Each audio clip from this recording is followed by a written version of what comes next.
baby and his mother went out hunting for food, she used to carry him on her back. But as soon as he was able to walk, he began to be very curious about the world.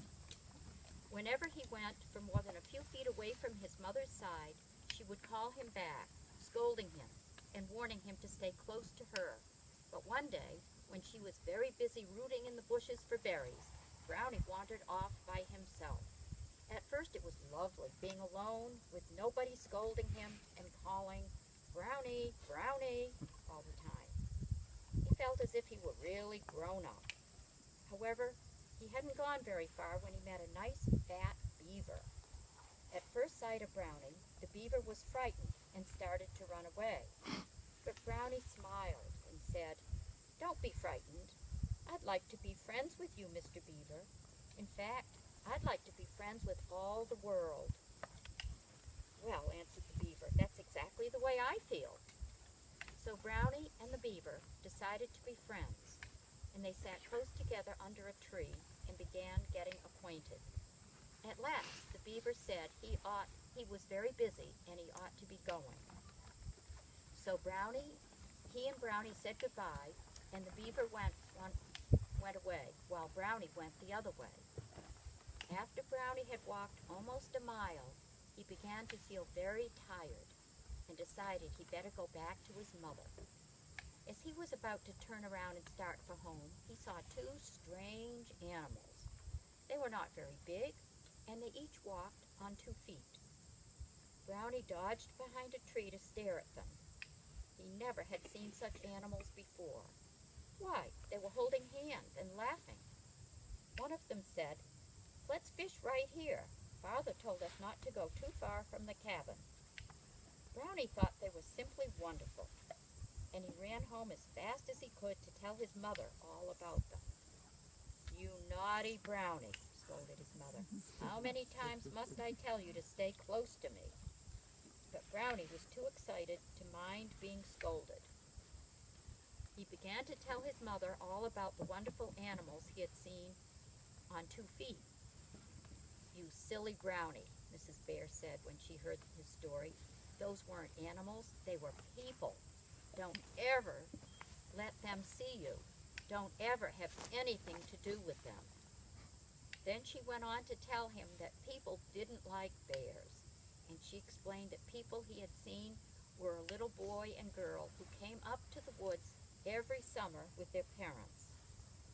Mrs. Bear said these people lived in a cabin by the stream, and she warned Brownie not to go near them. But Brownie was curious. He thought he would like to get another look at those strange creatures called a boy and a girl. They seemed so friendly and happy. So the very first chance he got, Brownie ran off in search of them. When he reached the cabin, he tiptoed to the window and peeked in. The 2 children were sitting on the floor, and after a while the little girl looked up and saw Brownie. "Ooh," she cried, "look, a bear!" Then the mother and father and the little boy turned around and saw Brownie smiling at them from outside the window. "What?" said the father. "That's only a cub. Don't be frightened. He won't hurt you."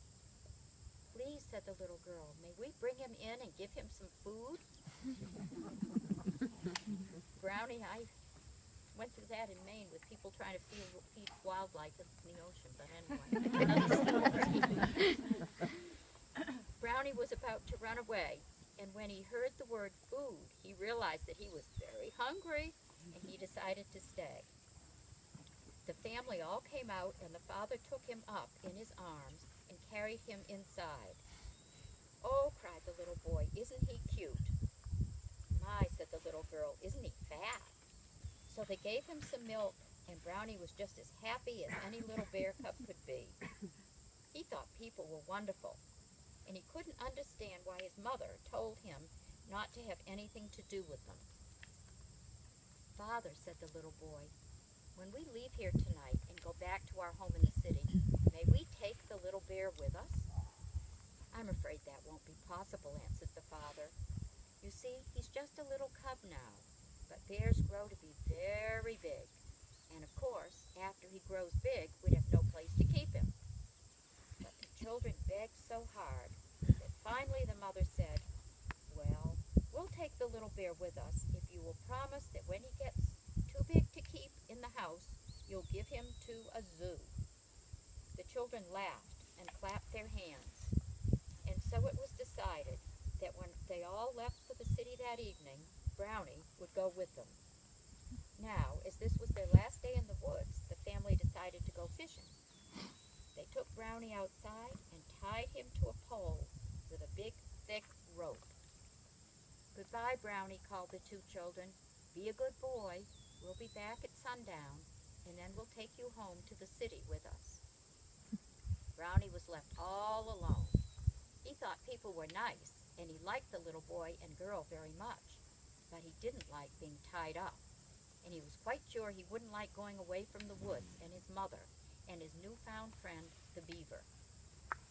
After a while, a little sparrow came and sat herself on a nearby stump, laughing at him. "You look so funny tied to that pole," she said. "I don't like it very much," answered Brownie, "but I'm sure the children didn't mean to be unkind. They just wanted to be sure I'd be here when they came back at sundown." "But why don't they want you to get away, Brownie?" asked the bird. "Because they're going to take me to the city," answered Brownie. "And when I get big, they're going to put me in a zoo. You fly about everywhere, Mrs. Sparrow. Tell me, have you ever seen a zoo?" "Indeed I have," answered Mrs. Sparrow, "and I'm sure you will not like being in a zoo as much as you like being free in the woods." Then she told him that in the zoo, bears live in cages, and they have to stay in cages all the time. "Oh dear," cried Brownie, "I don't want to go to the city. I'd much rather stay with my mother. Why didn't I obey her? This is what I get for not doing what I'm told. Oh dear, oh dear." "Your mother is looking all over for you," answered the sparrow. "I'll go and tell her where you are, and perhaps she can think of some way to save you." So the sparrow flew away in a great hurry, and Brownie tried and tried to get himself loose from the rope. It was not long before his mother came bustling along. "You bad Brownie," she scolded. But Brownie was so glad to see her, he didn't mind being scolded at all, and tearfully he told her about the nice people who lived in the cabin, and how they were coming back at sundown to take him away from the woods forever and put him in a zoo. "Well," said his mother, "the only thing to do is get you loose from that rope."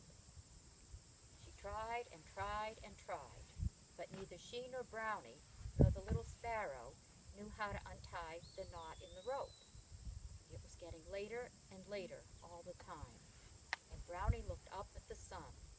"Please, Mr. Sun," he begged, "please don't go down until my mother gets me loose from this rope." At last the little sparrow said maybe old Mr. Fox would know how to untie the knot, because old Mr. Fox was very, very wise. So she flew away to find Mr. Fox. While they were waiting for Mr. Fox, Brownie's mother took Brownie in her arms and tried to comfort him, because by this time, poor little Brownie was crying real tears. But when Mr. Fox came, he couldn't think of any way to untie the knot either. Mrs. Bear and Mr. Fox and Mrs. Sparrow all did the very best they could to get Brownie loose, and though they worked very hard for a long time, the knot remained just as tight as it ever was. "Please, Mr. Sun," cried Brownie, "please don't go down until my mother and Mr. Fox and Mrs. Sparrow get me loose from this rope." At last the sparrow said, "I'll go get Mr. Owl. He's very wise. Maybe he'll know how to untie the knot in the rope and get poor Brownie loose." So the sparrow flew away in search of the wise owl.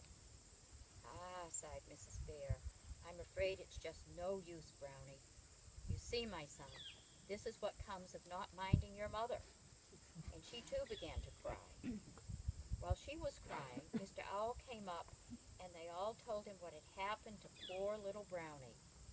"Just be quiet," said the owl, "and let me think." So they all sat down and were very quiet, and the owl thought and thought and thought for a long, long time. "Well," he said at last, "I'm the wisest bird in the world, but I do not know how to untie a knot." By this time the sun was so low that it was behind the trees, and the animals knew that any moment now the people who lived in the cabin were likely to return. All the animals were crying. Brownie was such a nice, friendly little bear, and they all liked him so much. They just hated the thought of having him go away. "What a foolish bear I am," sobbed Brownie, "and it just serves me right." But this didn't make him feel any better. "Well," said the sparrow sadly, "goodbye, Brownie.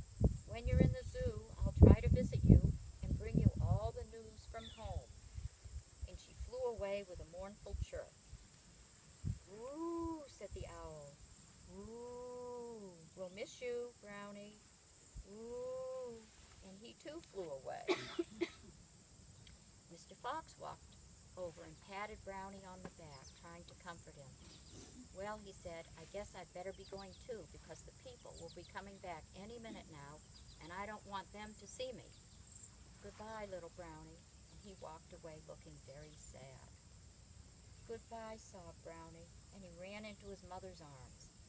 She kissed him tenderly and told him how much she loved him. Just as they were saying goodbye, who should come along but the jolly little beaver. "What are you crying about, Brownie, my friend?" asked the beaver. So Brownie told him the whole story, and how his mother, Mr. Fox, Mr. Owl, and Mrs. Sparrow all had failed to think of a way to untie the knot in the rope. "And so I shall have to go away," sobbed Brownie, "and I shall never see my mother and my friends again." The beaver listened quietly, his head on one side. At first he looked very sad, but by the time Brownie had finished talking, there was a smile on his little face. I don't see anything to smile at," said Mrs. Bear angrily. "There's always something to smile at, but we can't always see it," answered the beaver wisely. By now the sun was very low, and from a great distance off, Brownie could hear the two children and their parents returning. "Oh dear," he sobbed, "it's too late now. Oh dear, oh dear." "It's never too late," answered the cheery little beaver. "I'll save you." "Oh," cried Brownie, "do you know how to untie a knot, Mr. Beaver?" "No," answered the beaver, "but there's always more than one way to accomplish something. Be quiet now and watch me." "Hurry," cried Brownie. "Oh, please hurry, Mr. Beaver." So the beaver walked over to the rope, but instead of trying to untie the knot, he started to gnaw at the rope. The beaver's teeth were very sharp, almost like knives, and he worked very hard. The people were coming closer and closer, and the sun was almost entirely hidden behind the trees. "Hurry," said Mrs. Bear. "Do hurry, Beaver." But the beaver was working too hard to answer. At last, just as the two children came into sight, the rope snapped, and Brownie, his mother, and the beaver ran off joyously into the woods. Brownie and his mother ran straight back to their home as fast as they could. Soon the good news spread through the whole forest that Brownie was not going away either after all. All the animals came to tell him how glad they were.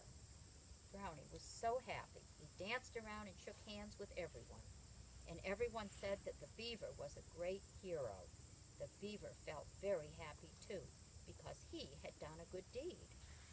So all the animals in the forest had a big party, and the birds came and sang for them, and everything was just as merry can be.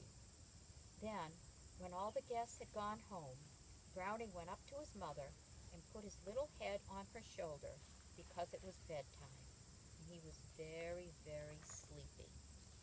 "Mama," he said, "the little girl and the little boy were nice, and I like them.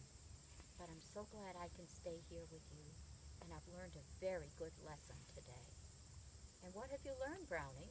asked his mother as she kissed him good night. "Little bears should always mind their mothers," answered Brownie drowsily. No.